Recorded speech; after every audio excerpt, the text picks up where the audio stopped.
At the dawn of time, single-celled creatures emerged from the primordial ooze to colonize the Earth. The fertile soil they found was beautiful, dangerous, and wild. However, it was also super lame because they didn't have the concept of numbers with which to rate things. Now, in the year of our spaghetti monster in the sky, 2025, two intrepid brothers have come forth to solve the world's problem. No longer will items go unrated. No longer will everyday objects escape the rule of numerical law. This is Review Everything. Hello, and welcome to the second episode of Season 2 of Review Everything. This is a show where we take items from across a limitless spectrum of human existence and we put them on our super fancy ranking scale that's definitely not just built in Canva. We're trying to keep the universe in check. I pay for premium, you piece of we shit. Pay for we're premium premium Riverside and premium Canva. Clearly we're doing very well. I had to pay for the template, and I could have just then created a template when I had more time, and I haven't. So that was a $30 effort. Whoa. So far. Whoa. This is Review Everything. I'm Ashton. I'm an author. I'm a data scientist. And across from me is who are you? I'm Conor from work. I'm just a guy.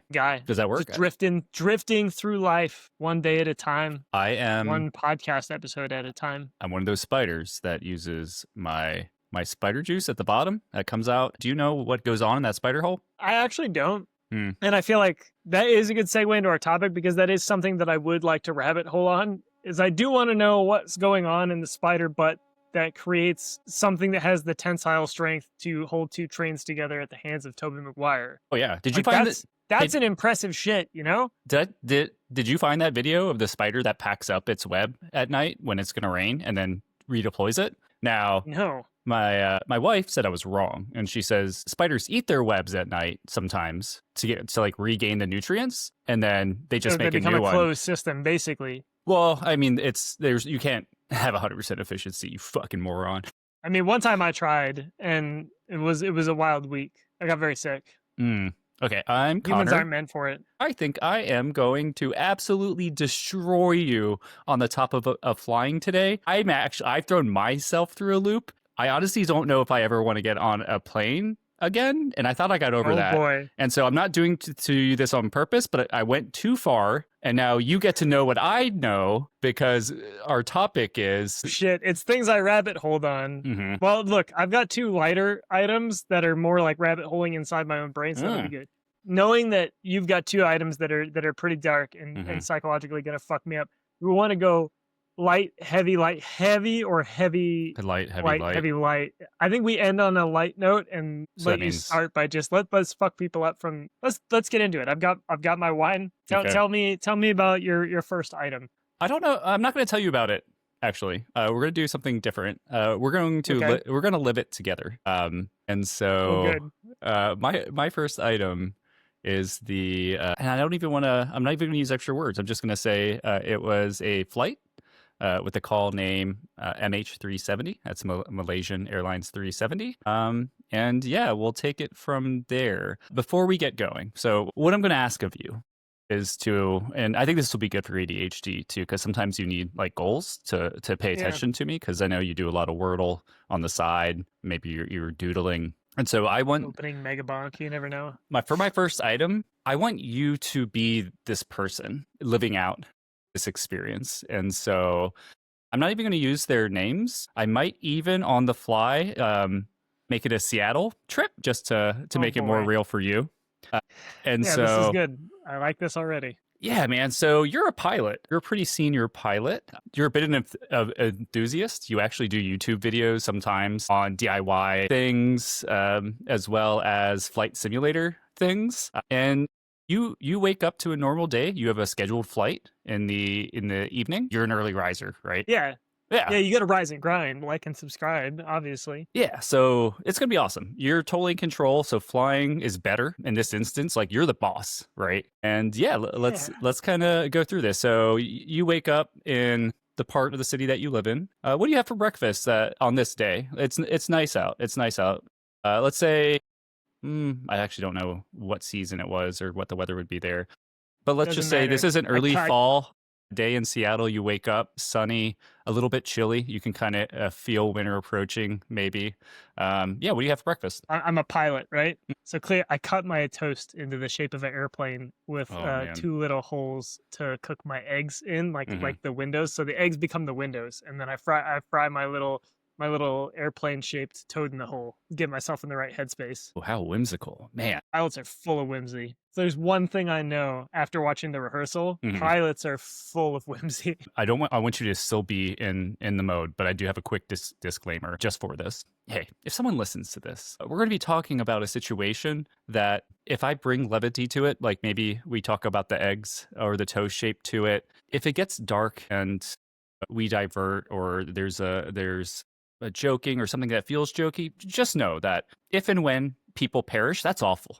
We don't think that's funny, but if you've listened to the podcast, you know that at least me specifically, and sometimes Ashton, we kind of thrive in the gray area. I am able to do this without it affecting me, at least in this way. It'll definitely give me nightmares and scare the shit out of me if I ever fly again. But I'm able to abstract from that in a way that I know some people don't. And so I don't want anyone to think I'm callous or we're making fun of a situation. And as I say that, you just ate the egg windows out of your toast? Yeah, well, you eat the whole thing. You know, when you make toast in a hole, you don't just eat the egg, you eat the whole thing. You have a 4-hour flight, yeah, so. But yeah, so definitely my wife will tell you this. I love to eat eggs before I get on a plane and just really gas it up. One time I had a 6-egg day before I got on a morning flight because I made 2 eggs before I left the house, and then we went to Subway, and the only vegetarian option was to get an egg sandwich, and they put fucking, I think, 4 eggs on a foot long. Why do they might even be 6? Why do they have eggs at Subway? Oh, this is a special breakfast Subway that only happens at airports. But sometimes when they run out of the veggie patties, they're like, would you like eggs instead? So I put eggs on it. So I ate 6 eggs before I got on a flight. And it was rough. Sorry. So no, what you just did, actually, there was something that happens in this story that there's a lot of speculation. And so this is a narrative. That's the other thing, is that a lot of this is based on a few data points we have, extrapolation of how systems work, what may have happened. And so what we're going to go through, there's no way to know for sure if this is real. It's based mostly on prevailing theories, but does have some human stuff to it. So you have some eggs. Your flight is, in a couple hours. You go to work, you get your pre-check done, and actually you get done a little bit early, and you see your friend Conor from work, and you go over to him all egged up, and you fist bump me, and then you turn around, and then you catch yourself because you needed something from Conor from work that you very much did need and planned for, and you go, hey Conor, I don't have the time right now. I could use a major favor. Could you give maintenance a ring and check the PSI on the air tanks for the pilots? The last time I was on this plane, I got a funky reading. I just want to make sure everything's good before this flight. Thanks, Conor. Got to run. Fist bumps you. You fist bump me again, and you're on your way. Okay. Good so far? Good so far. A little scared about that PSI. Yeah. So you do all your pre-check. You're going south down to San Diego. You'll get a chance to fly over your home. So a pretty cool day. We jump forward and you enter the plane and you say hi to your co-pilot, Adam, and a couple of the crew. So hey, say hi to him. I'm Adam now.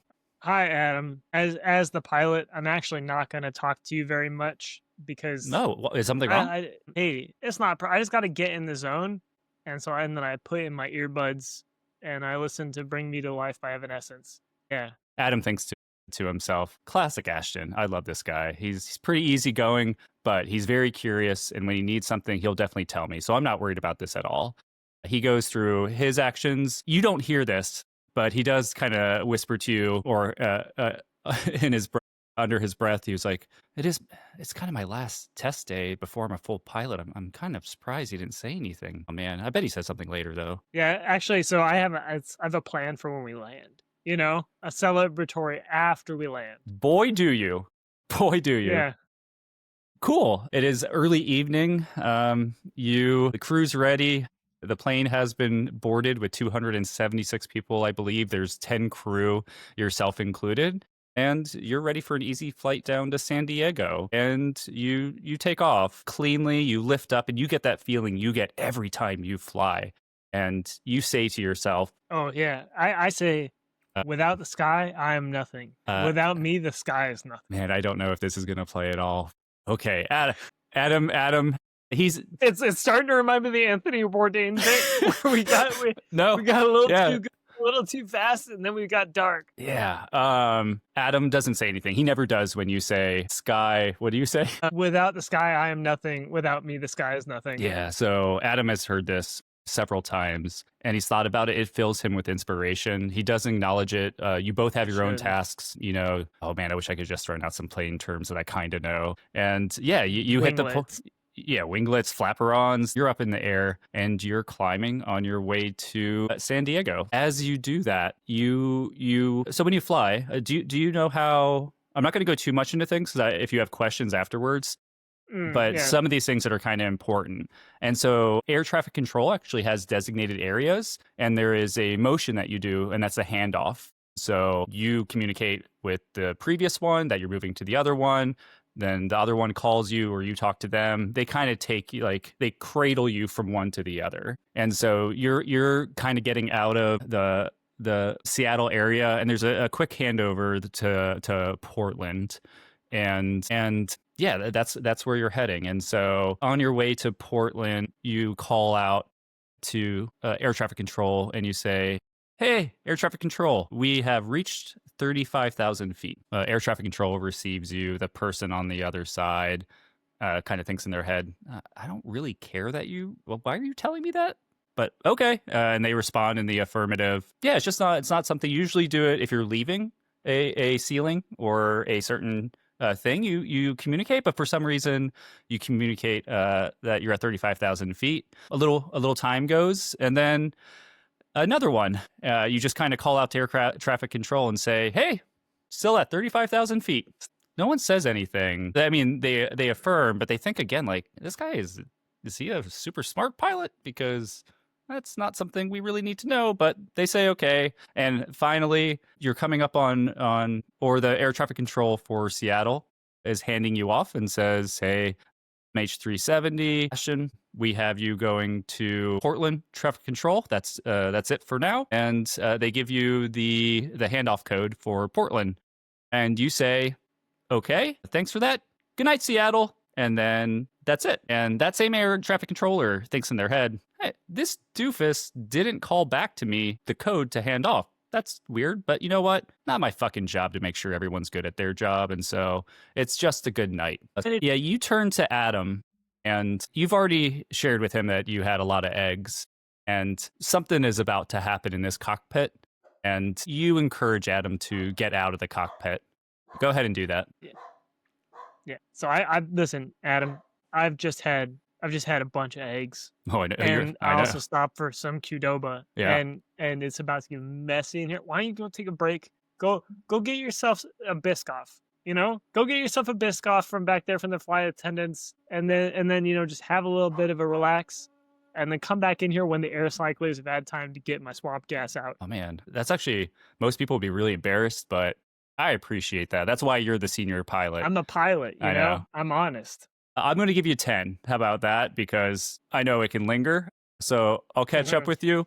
And so Adam leaves. As soon as he does that, you go down to your control panel. And these things have hundreds of buttons. And you start fiddling with a couple. And the things that you fiddle with are you turn off a power supply to a portion of the plane's capabilities. One of the most important ones is ACAS, and this is a communication system. And so you are no longer sending or receiving data to the ground that you know of. You also turn off pressurization to the cabin in fiddling with these buttons. Yeah. What do you think about that?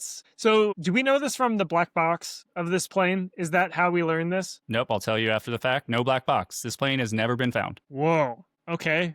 All right. How the fuck? You'll tell me after how we know this? As much as I can, yeah. Okay, well, that's all right.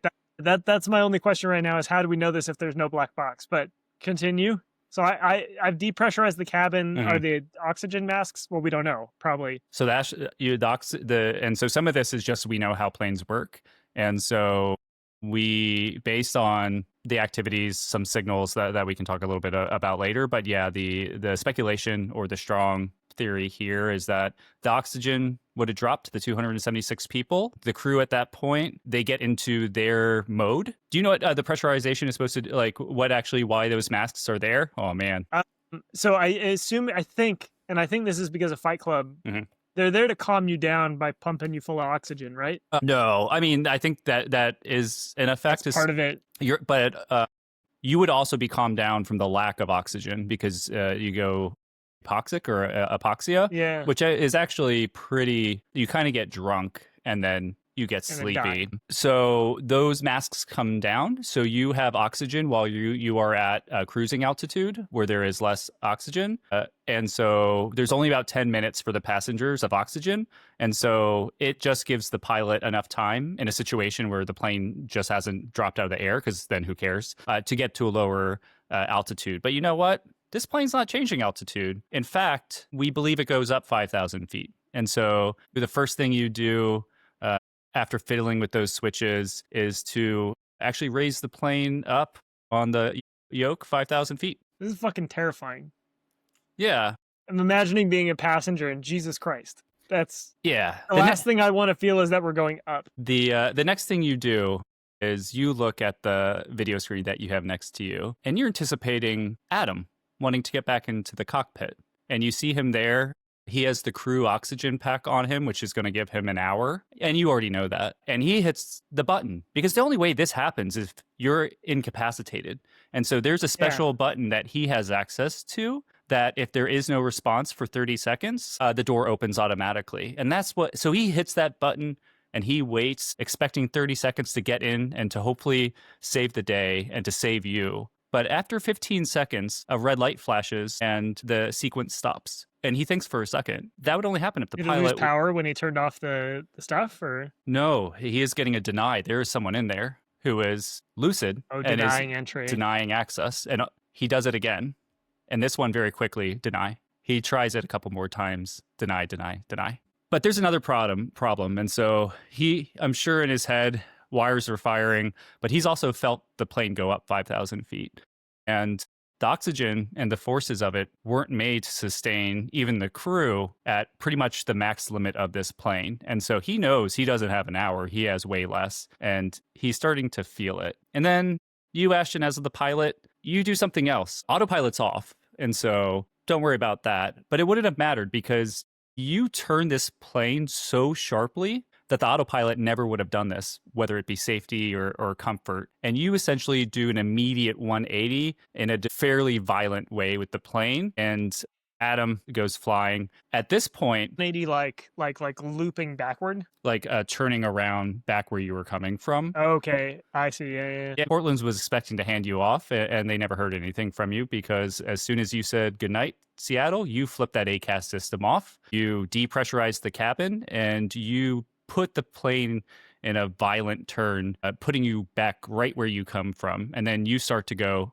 left to the ocean after doing that. And so, but then you deviate a little and you make a move that puts you really close to Vancouver, Washington. And you actually slow down a bit and you take it in. What are you looking at down there? Good memories?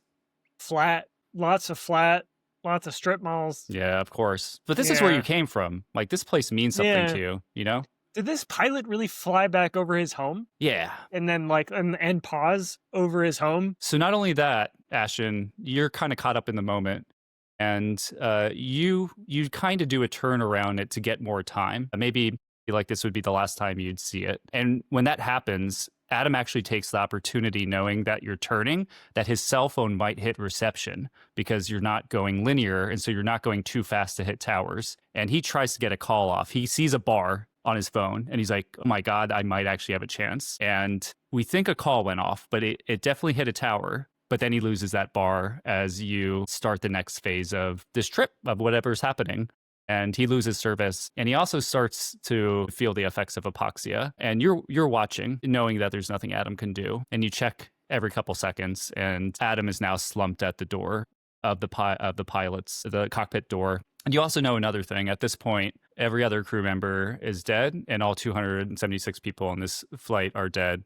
And you are now piloting a flying mausoleum. How does that make you feel? Jesus, that's horrifying. I'm going to ask again. Do we know this happened? So we have more distance to travel. There's something that happens. And so what you did when you turned off the ACAS system, you knew that you were in the clear. That's actually called secondary radar, or the primary system that you're communicating with, which you have a transponder in the plane, and it has richer information and it talks to the ground, but it's more narrow. And that's off, and so that's gone. But you know that big radars, especially military, can still see you. They just see you as a dot, but you're still visible. And so you know what you're thinking is, if I didn't want to be seen by those big radars, what if I got in the middle of a bunch of them and just kind of hoped no one saw me? And so that's what you do. You line up in the Juan de Fuca, what is that called? Strait? And you know that Strait of Juan de Fuca. Yeah, you know that Russia can see you, you know Canada can see you, you know US can see you, and you know that there's a chance that someone's going to be interested to understand why there's a dot that's not showing up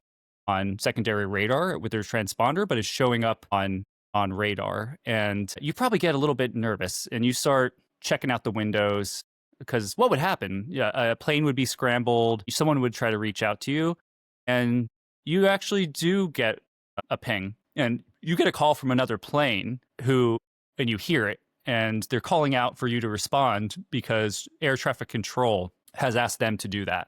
You don't say anything. You just hear those words and they fade away. This is terrifying. You somehow you get through, and you don't get another ping or a call from air traffic control. No one gets scrambled, and you look at your map and based on the planning that you had or didn't have, you know you're out of major radar now. You are effectively invisible. And we'll find out later, they didn't know this until way longer than they should have. And I didn't know planes could disappear. But honestly, if you don't have like a satellite connection on and you're across the ocean, no one knows you're there. Like, you have to be near a radar station.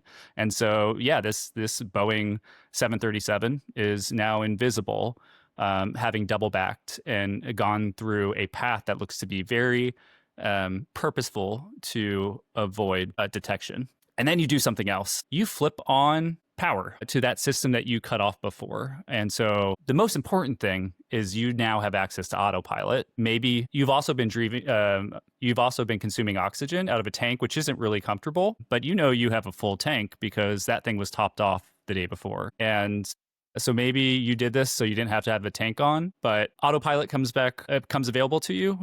And one other thing happens is when you do that, that ACAS system talks to a satellite communication system. And that satellite communication system, you turned it off, but it's a digital cutoff, unlike ACAS, which is like a physical where the wires are disconnected. This thing does a couple of specific maneuvers to try to log in, like handshakes and stuff that like basic electronics do. But for the first time in a couple hours, this plane is talking to something very infrequently, but there's some information going back and forth. And we'll see that a little bit later. Then 10:39, you get a sat call call. It doesn't get picked up. An hour later, another one comes through. These are people trying to reach the plane, no pickup. But because of those data, we know those calls, the plane was still in the air and still communicating. Well, we know it was communicating, and we know those calls were not picked up. Jesus Christ. I got chills, man. So as you get through the strait, you do one final turn, and then you're able to enable autopilot because you turn that system back on, which caused those handshakes. And you said a dead reckoning just going up north over desolate ocean up into the Arctic. And in doing so, and maybe I have a question for you. Do you think you go to the cabin? I wouldn't. I wouldn't be in this situation at all, obviously. But God, that'd be morose, morbid. So no, but you're actually now 6 hours into what was supposed to be a 3-hour flight, and you're flying. In part because maybe you practice this on a flight sim. You know that your flying mausoleum is now going to turn into a gliding mausoleum at some point because your fuel is going to run out. And it does. And so we don't know exactly maybe what happened in those last minutes, but we know one thing. We know the fuel ran out, so it wasn't hit by a missile or anything, because when it did, there was enough residual power in the turbines moving because it was still going through the air that in combination with the fuel running out, it actually activated. Most planes have a small turbine in the back of it that is just there for power, mostly for emergencies, or I think sometimes they use it for air conditioning, like in the summer without using the main engines. But when that happens, another signal gets sent that's unique when that APU powers up and talks that SAT thing again. And so that's the actual last signal that we ever get from this plane. But probably what happens is you're still alive. You are a pilot, and you are probably going to be with this plane until this plane doesn't exist anymore, or at least in a functioning form. And you don't want anyone to know where your final location, landing location, or resting location can be. And so you can't autopilot this down, even if you wanted to. You have to put this in an unnatural speed so that the emergency satellite beacons that are installed on planes don't get triggered because the plane is destroyed so quickly. And so you grab that yoke, and whatever you do to get it to the maximum speed and limits of this plane, you do. And you hit the southern Indian Ocean. And that's what we think we know. Jeez, that's more than I knew about that plane coming. Okay, I want to ask now, how do we know this if we don't have a black box?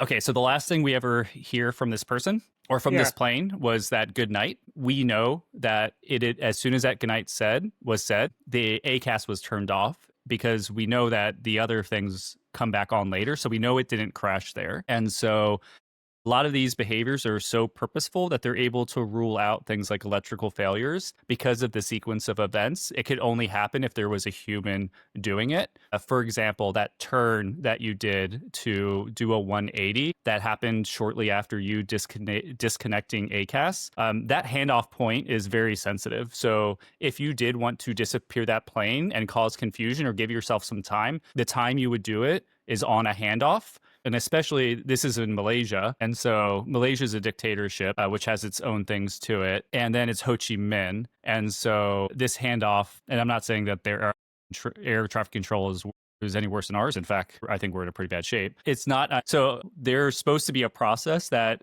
if the receiving air traffic control doesn't get you in 5 minutes, you call the other one and be like, where the hell is the plane that you were supposed to hand off to me?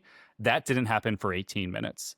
And so we find out later in the reports that there's a lot of like finger pointing, but that seems to be a situation that was very purposeful. So turn off the signal, miss the handoff, do a 180 that a plane autopilot can't do, and then jet yourself into a very crowded radar airspace where there is confusion on who actually has ownership, and just hope you don't get seen. So we don't know what happened for sure. People are confident that the primary pilot did this. One of the reasons they think this is because on his flight sim, they went in the investigation. Every flight he ever did had a takeoff and landing. There was one flight he didn't. It was in the South Indian Ocean on the path that they think it took based on the data that we've been able to recreate and math out. And he set the fuel to 0, and the plane just coasted and then crashed. Whoa. And there's no hint of like motivation or anything. No. So a couple things. I'll just kind of hit the high points for you, and then if you have questions on them. A lot of this wasn't done well, and that was in part because it seems like Malaysia wanted to not be called out in fault. And so, for example, Malaysian Air Force was the only one who actually picked up the plane on radar and didn't do anything about it. They had a commercial flight that they could see that wasn't transponding, and they didn't say anything for like, I think, a week. And so they were searching between China and Malaysia for the first couple days, and then other information started coming in, including this handoff, these kind of signals they're able to use from this system to start to figure out where the plane had deviated. If it wasn't for that, we would have no idea that it turned around or any of these other things. And so I think there's 7 signals that were sent after ACAS turned off that, with a bunch of math, they were able to figure out and to create possibilities of where it could happen using kind of two very cool things. One is, and I'm going to butcher this, but one is essentially using the Doppler effect to be able to understand rate of change based on timings of the signal and frequency deviations. So I think that one is primary frequency deviations, which you could get. So this is just basic information that can either be ascertained from these little blips that are going, these little handshakes and these little signals, or they're lightly enriched to have that information. The other one is using timing. And so we know how fast these things move, like the speed of light. We know that. We know the Doppler effect. And so using those two things, they were able to create 7 arcs of where it could be. And that's pretty much it. But those 7 arcs tell us enough to be pretty dang confident it ended up in the South Indian Ocean. And a year later, peace had been found. In fact, one guy has found, I think, a third of all the pieces. If I remember correctly, there's a couple of these people, but one was a lawyer like in Seattle, and he globetrotted and he decided to make this what he was going to do. And he went and jumped from island to island and has just been trying to find pieces. And he found the first one a year after, which kind of devastated the families because they were still holding out that maybe a government stole it. There was rumors that it was intact in Kazakhstan and it was a Russia thing. But at this point, we know it crashed. We haven't found evidence of fires or other things, which also helps rule out catastrophic electrical failures. But based on how they're able to recreate, especially with those data signals, it's very unlikely that this could happen by any means other than a human being involved for most of it. He also had, in the recent past, he was getting divorced from his wife. He got in an emotional relationship with another woman and her children. And so from a mental stability and life stability, it wasn't all good. And Malaysia also kind of hid this in part because they wanted to blame the issues with air traffic control and just kind of get over this. But it came out after the fact that he just wasn't a guy who everything was going great for. Man, you told me you were going to go dark. This is rough. This is very rough. Can I tell you? It does terrify me how much control people have over planes. Can I tell you another thing that I learned? I don't have to. Yeah. This has happened 5 times. This is the 5th one. Whoa. Where the pilot takes out the crew and the passengers with them because they are taking their own lives. If that is actually what happened, this is the only, not even modern, but relatively modern aircraft that we've never found. This is the only one. That's wild. So in that way, it's one of the great mysteries left. Yeah, no, for sure. In efforts to find it, in fact, there was a kind of a startup-y kind of disruptor company that offered to find it pro bono. One of the benefits of this is that they actually ended up digitally mapping huge swaths of the Indian Ocean, which is massive, that we had no idea what was down there. They haven't found the plane, and they've done all the arc, everywhere that it should be. They still they haven't found it. But what they did find, they found several shipwrecks that they didn't know about from in the last 100 years. They found a volcano they didn't know about. So it is still very confusing why this plane hasn't been found, but pieces are showing up and will continue to show up for a long time. That's wild. It's going to be a hell of a task to put this on the fucking ranking scale. I don't know how we do this. Maybe this one. This is the podcast, so we have to. What's the flight called again? Malaysia 370. MH370. MH370. So we're going to call it MH370. We'll put it in white font so that it actually shows up. There we go. Okay. All right.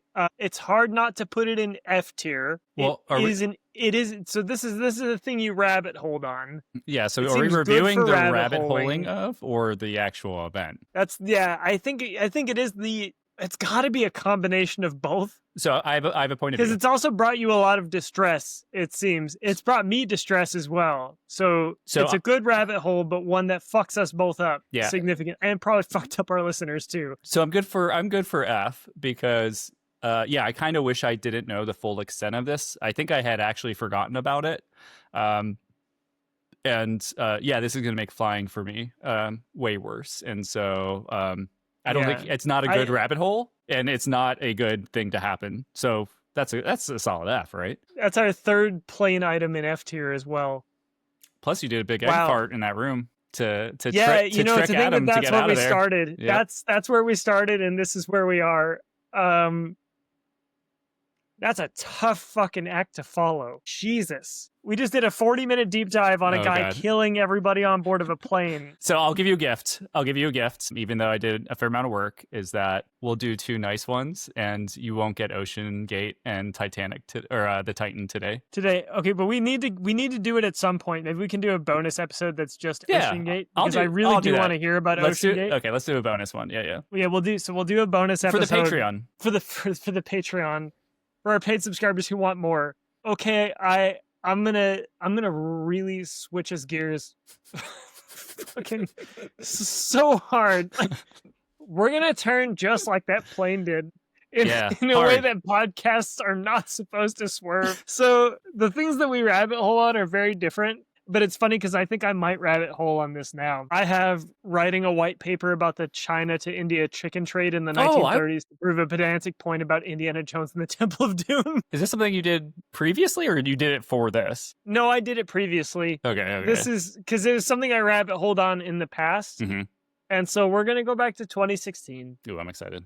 Which, I thought I was a pretty cool guy in 2016. Mm-hmm. I thought I had shit figured out. I was 25. I was working at Microsoft as a contractor at Minecraft. Very cool, right? I had shit figured out. You had a cool green Joker suit that you wore for your interview to become an FTE? I don't know what this Joker suit is you're thinking about, but I can't remember what I wore to that interview, so I can't for sure say it wasn't. Did you have green Joker pants? suit. Did you have green pants? Like no, because khakis or suit pants? I definitely didn't wear khaki. I probably wore jeans. Green jeans I'm is trying to weird. think, the only green pants I own I got for my wedding because I wore green wool pants for my wedding. But I might, now that you say that, I may be picturing you interviewing with the only time I've ever seen you in a suit, which is at your wedding. And now that I say that, that's 100% what I'm doing. Okay.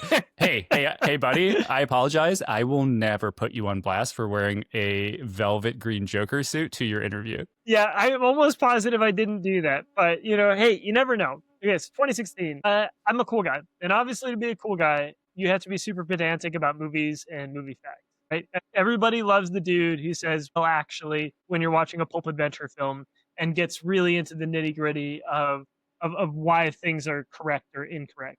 That's what.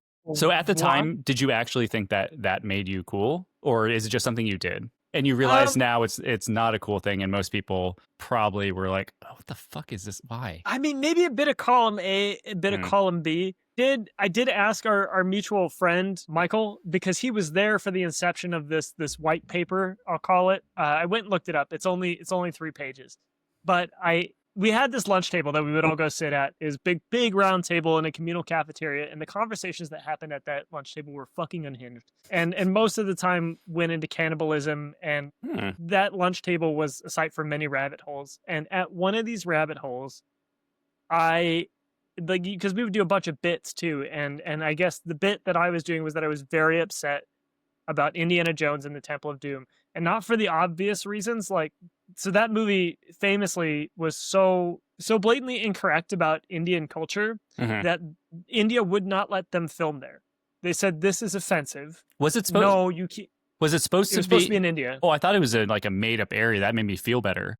No, it's supposed to be in India. No. Yeah, and so a lot of the culture they mention is based on actual Indian culture, but not well. And so India said, no, fuck you can't film here. And they're like, that's fine. Sri Lanka is basically the same. But at the beginning of this film, and this actually connects back to my current life in an interesting way, you've seen Temple of Doom, right? I did. Yeah, I have. Snakes. Did it have to be snakes? Rip Heart, Eat Out, Mr. Jones, Indy, stuff like that. Yeah, Mr. Jones is an Oscar winner now. Ke Kwan for Everything Everywhere All at Once. No, he is having an amazing resurgence. He's hilarious. So beginning of this movie, they take off in a plane. They're escaping Chinese gangsters, and it ends up being one of the Chinese gangsters' planes. But here's where I took issue with the film: is they take off in this plane and it's full of chickens. And one thing I will note: the place that the plane takes off from is actually the current headquarters of where I currently work. They filmed it at the same air hangar that the company is currently headquartered at, which is kind of crazy. There's no plaque or anything. There's nothing in the employee handbook that tells you, hey, by the way, Temple of Doom was filmed here, and there should be. but I've made a pilgrimage to the spot where it was filmed several times because it's there. So they take off in this plane. It's full of chickens, and that's where I take issue because they are going from China, and the plane is clearly heading towards India because when they halfway through, speaking of pilots crashing planes, I guess this kind of does tie in. Same thing. The pilot puts it on autopilot towards a mountainside, jumps out, and tries to kill Indiana Jones. And God, I don't even remember her name. No, not Marion. Marion's the cool one. Winnie. He tries to kill Winnie, Dr. Jones, in Short Round. But the problem is, okay, this plane is full of chickens. Why is the plane full of chickens? Okay. Was my big question. Where do they? And so I started guess? looking. Can I guess? Yeah. Sure. Did it take off from China? China, Hong Kong specifically. Hong Kong. They got a chicken delivery to make. Why is that hard? Yeah, so that's what I thought too, and I was like, easy question, gonna go solve it, and then I can rabbit hole on the other piece of this, which is the fact that they jump out in a life raft and somehow survive. Turns out, the trade would have gone the other direction. So they would have been loading chickens from India to China, not the other way around. If they were doing it at all, because chickens are pretty fucking abundant, and there's not a lot of use cases to be loading chickens onto cargo planes. What if it was special chickens, like a different breed or something? I mean, maybe, but like so this is before ChatGPT, and I should have ChatGPT do deep research and see if it knows anything about why this is correct. But anyways, I wrote a whole paper that talked about the trade in India and China at the time and how there was nothing with chickens, and then presented it to my colleagues and made them read it in white paper format. It wasn't a white paper, but I did feel the need to write and send to our entire team at the time, my manager and my manager's manager as well, a probably 300-word communique on why they shouldn't read too much into brown stain in my chair because I dropped a chocolate protein bar on it, and I explained how that happened and how we could make sure that it was chocolate and nothing else. And if they thought otherwise, they need to come talk to me. Wow. I remember it being very humorous. I don't have access to it anymore. Man, that sounds way better than what I wrote. Again, there's lots of stuff that you could take issues with in Temple of Doom, but I went pretty hard on this for a few days when I should have been doing work, and so this was a couple days of work on this. Yeah, man. Look, so quality of the bit, 6 out of 10. I lost steam halfway through it. Good use of my time, 3 out of 10. I learned some facts and retained absolutely none of them, and then read them again and still didn't retain any of them. I said 2 out of 10 because almost nobody wants to hang out with that guy, but I did eventually move on to something else, and that ended up working for me because the next thing I sort of went in on was Tokyo Drift. Ooh. And how Tokyo Drift is the best Fast and the Furious movie. I forgot to icon these. D-tier. Yeah, I did. Here's my icon. So I do. Can I be clear with you? Because clear is kind. Yeah. I don't feel like I actually learned anything about the chicken trade except for it's not even a thesis. Is you just claim that there wasn't a trade over it. Oh yeah, no, there was no like source citing or fact. Like there was fact finding, but there was no fact citing in this paper. Did you find out? The only reason it's in D tier is the bit was a little fun.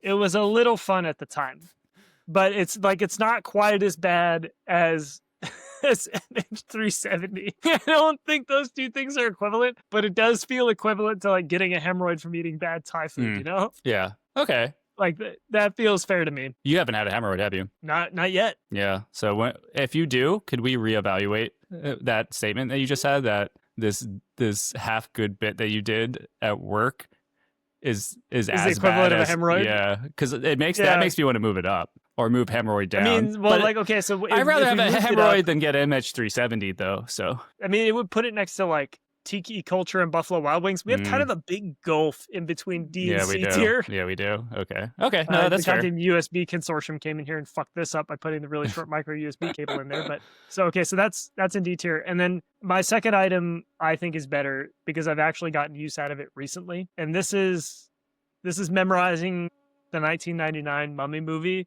front to back so that I could watch it in my head when I got bored. Okay, hold on. Fuck you. Stop looking. Don't look at anything. Do you have it in front of you at all? The movie? Yeah. No. I want you right now, and you can stumble through it. Like we'll fix it. I want you to give me the longest sustained amount of dialogue that you can from the movie. Okay, so we open, right? It's night. and we hear a narrator. It's the Medjay. We hear some strings music. This is Ooh. Alan Silvestri. Alan Silvestri fucking kills soundtracks. He's Okay. I mean, I think he might be dead, but kills it. Okay, we pan in on this beautiful CGI city that was amazing for its time, and it says Thebes, city of the living, and then that's all I have now. It's complete. Well, okay, so I could tell you where it goes. We zoom in, right? We get into this chamber where is this really hot woman who is painted up in gold with like bands on her arms and stuff. I can picture. And it says the pharaoh, the pharaoh's wife. No one was allowed to touch her, but then somebody does touch her. Who is it? It's Arnold Vosloo, fucking Imhotep himself. Okay, and he's touching her. And then he smears the paint because they're fucking messy when they're making out. And then the pharaoh bursts in. Is he like a Jafar character? Was he like the wizard or like the helper? Yeah, he actually. So he had the thing too, like the Jafar thing. Yeah, the goatee thing. Yeah, and then in phonetic Egyptian he says "Ya tamitata," which translates in the movie to "Who touched you?" I can remember a fair amount of this movie. The American dialogue later on, I have pretty locked because we saw this in theaters last year. It came around for the 25th anniversary. But okay, so when I was a kid, I would get bored a lot more than I do now. I still get bored sometimes, but a little less than I used to. I have a better attention span. It's kind of grown over time. But before I had a handle on my ADHD, being bored meant I would just go somewhere else. And fuck all if it was convenient or not. So I remember very vividly history class. I was in a French immersion school, so it was history in French. And my mind being like, fuck these Romans. I don't want to hear about this anymore. And it's like, well, guess my pencil kind of looks like a spaceship. God, that's... And then I fucking imagined a spaceship docking for an hour, spaced out, completely lost the lesson, didn't hear any of it. Would frequently get called on and be like, I have no idea what's going on. But my brain would just be like, I hate this. I don't want to be here. I'm going to be somewhere else. That sounds awful. Yeah. Up. I mean, it was great in some ways, in the way that it was pretty entertaining, right? Like, and I still do this. No, I mean that class. No, I'm like, honestly, if I wanted to feel like I don't know if I could still, I don't know if it would happen now. I'm guessing it would, but time never lasted longer than one, being in a 3-hour lecture on something that you didn't care about, or two, when I was little, going to church. Like going to church, you're living an extra week every time you go to an hour on Sunday. And I'm just looking for milestones, but it feels like an eternity. Yeah, when I was in Catholic school and we had mass, it would be like 2 hours because they would do it once a month, or it might have been less than once a month, but like it was longer because they did it less often. God. And I just fully fucking checked out. But the memory I have of watching The Mummy in my head, which made this come up, was I was sitting underneath the dashboard of a fishing boat smelling gasoline in Mexico because I didn't want to get sunburned, and we didn't have any sunscreen, or we were out. And I was like already burned as a kid because I hadn't worn any sunscreen. You're pretty pasty. My just hates me. But you should see my shoulders though. It's all freckles because I got one really bad blistering sunburn on this trip. You're a mole. From what you've told me, you're a mole. Yeah, I am a mole man, and not in the creepy way from last episode. That was different. That's a different mole man. But I was sitting underneath the dashboard of a fishing boat watching The Mummy in my head, and I love this movie so much still, enough that I wrote an article about it, and I will link it in this episode notes. But I wrote an article called "Why I Still Love The Mummy 25 years later" after I saw it in theaters last year. This movie fucking slaps. There's nothing wrong with it. It's goddamn perfect. And the cast is very good. There's finally been now that Brendan Fraser is having a moment. Yeah. They've announced they're gonna reboot it with him. No way. Yes, and Rachel Weisz is coming back, and they're not gonna fucking do another Tom Cruise one. They're doing the original cast again. So anyways, I decided to see if I could re-employ this trick 2 weeks ago, because my wife and I think I told her I did this, so this won't be a surprise, but we went to her boss's daughter's high school play. Lose my fucking shit if you tell me that you... What? They're in high school! And this thing was fucking 2 hours longer, and about halfway through I was like, I think I'm done. And so I decided to go watch The Mummy in my head, and I did that for about an hour, and it still works. It was pretty good. And it was actually a fun mental exercise to see how much I could remember of the movie and how much I could piece together. I don't know the dialogue nearly as well as I used to, but I swear to God, as a kid, I could have verbatim told you every line in that movie, including the phonetic Egyptian. That's wild. So yeah, and I didn't realize that this was like a weird thing until probably pretty recently, honestly. I'm realizing like how neurodivergent I was as a kid. Right. Yeah. And like I'm still neurodivergent, but I was very neurodivergent as a kid. So I'm gonna put this in my category of mental tricks. Was it a good use of my time? Questionable. I think that this movie had an impact on me. It is the primary reason why I write adventure books the way I do. That and Indiana Jones combined are like the entire reason I wrote Whiteout and Downpour. Those books are built on the backs of these movies. And that's like actually my entire writing style is directly based ripped on The Mummy from fucking Harrison Ford and Steven Spielberg, you thief. Yeah, Steven Spielberg, Harrison Ford, like these good, just cheesy ass action movies that have stakes but are really fun and have zippy dialogue. I love them. I have a quick question for you, and I think based on I think I know the answer based on how you just described what you can do. I don't know if we've talked about this on the podcast, and I'm not going to check. I forget the word for it. It's not aphasia, but that's what Bruce Willis has. Oh yeah, it is. On the spectrum of you can see things into your head to you can't visualize things in your head, are you on like you can see pictures in your head, right? Yeah. That blows my mind. I had no idea that people hyper-visual could do that. I can think about the shape of a thing. Like, I can think about a picture, but I can't see. There's no seeing things. There's no, like, actual daydreaming for me, which I think has, well, I won't talk about it here, but I think that has a lot of interplay with the tools and things that I've gravitated towards That's really interesting. I wonder what that says about the way, like, what that is about our brains that makes somebody a visual versus like a more descriptive. So I can kind of do that.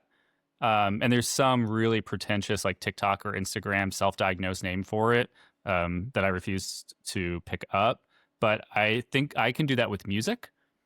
And I can pick out, and I was never considered they told me, I mean, it was like hooked on phonics kind of time, but they're like, oh, you're visual, you're smart, you do math. I don't actually think I'm visual. I don't know if I'm auditory either, but I can listen to a song in my head. I could cue it up and I can differentiate like strings, bass, like, and hear the individual parts. And I think a way that is like full fidelity. Like it's the song. Like really I'm not thinking about hearing the song. I can hear it. I can think about a picture or an image, but I can't see a naked woman in my head. Well, that's really interesting. I made an icon for this one as well. And this one I'm pretty proud of. Memorizing The Mummy 1999. Look at the texture on those bandages. You can't tell, but there's texture on the brain too. I'm still kind of just thinking about watching a movie in my head. Yeah, it was pretty cool. I think. How is this not S tier? Like, how is this not a superpower? Because I don't do it anymore, and it did kind of fuck me over a little bit. Because you can only store one movie. There is a lot of real estate that's saved for The Mummy that maybe could be used for other things. To me, it's C tier, where it's not bad, but it's not great. It is interesting. But if I could choose something else, I think I would probably choose something else instead of this. But I think it's just an interesting statement on my childhood, right? Like The Mummy was my comfort place, which is fucking wild. But yeah, so like that was my comfort food was The Mummy. My first comfort food was this. I had some weird ones. I think the first thing that I hyper fixated on and became, I didn't realize later, and it was like it just felt safe because I had seen it so many times. Royal Tenenbaums I probably saw Royal Tenenbaums. That's a good one. In high school, 100 times. Scrubs is the other one. I would watch and fall asleep. I've probably seen every episode 20 times. They're rebooting it. I know. That's crazy. They look old. Let me push you just on one thing, and then you can have it whatever way you want, buddy. Okay? Okay. Look, I've been trying to knock Superman down, you piece of shit. Why this movie you saw one time in the recent past is right so here, much right next to role models. Fuck off for 10 seconds. So not only is it The Mummy, which from what you've just told me is probably at least very formative, but probably one of, if not your favorite movies in life. Add into the fact that, top 5 movie, okay. Add into the fact that you can watch it in your head. How is that not better than Superman? Is Superman in your top 5? Ooh, that's interesting. Can you watch Superman in your head? How are both those things not additive? It is also better than Frank the Potato. I mean, I didn't want to talk about role models because that was mine, but I mean, for Superman, for sure. Yeah, you're right. Wow. That's funny because that would mean 3 of my last items are in A tier, but... Well, you've been bringing some pretty positive, fun things, right? I would say it belongs in B tier. No, you're right. It might be A tier. Yeah, like you're not trying to get your friend to role play and experience murdering almost 300 people and themselves. Oh, that was fun though. It was a good experience. That's going to be weird. And then to have to do the U-turn into my items, which were very different, it's a lot of flexibility. You want to hear an anecdote about the new Mummy, or the one with what's his name? Tom Cruise. So Jake Johnson from New Girl. I think Jake Johnson, not Josh Johnson. Jake Johnson from New Girl, right? Yeah. I didn't realize this. He was the co-star in that movie, the co-lead. And so when the director called Jake Johnson, they were like, "Tom's got a movie for you. He's super excited to improv. Like, do you want to do a Tom Cruise action movie?" And I didn't realize this, but with Tom Cruise movies, you are signing on to Tom Cruise himself. Even though you have a director, the ultimate vision and how things come together from a processing standpoint, from a script, Tom is a big, big part of that. That comes with some, apparently he's a weirdo, but like, he's an awesome guy to work with. So Jake was like, he's like your coach. So Jake had to work out a lot, and they spent the summer, I think, like in England, working out together 3 times a week before the movie. And Jake Johnson is not a workout guy, and Tom Cruise is like pumping him up. He's like, "This is the best fucking squad I've ever seen. Like, I knew you could do it." And so that was the experience. But so they get shooting, and they're about 3 weeks in, and he knows he can read the room with Tom, and he knows he's not doing it the way that Tom wants. And Tom is doing his thing. Apparently he won't tell you. Like, he tries to build you up and like to get you where he wants you. But by doing things like, "That was amazing. Let's do one more take. Jake, you go a little bit faster on this. I'm going to change mine this way." But what he's really doing is just giving you he's trying to give you direction that gets you there without him having to explain it to you. And Jake knows. I've listened to so many podcasts with this guy. Is like, I think we have a lot of similar brain chemistry. And he can feel this, and he knows he's not doing it the way that Tom wants. And so like 3 weeks in, they're at the gym, and he got the courage up. He's like, "Tom, I know, I get it. I know it. I can feel it." He's like, "I know I'm not doing this the way that you want, and I don't know how to get there, but I'm in. Like, I want to do it the way you want. And so I'm going to ask you something. And I know this probably isn't fair."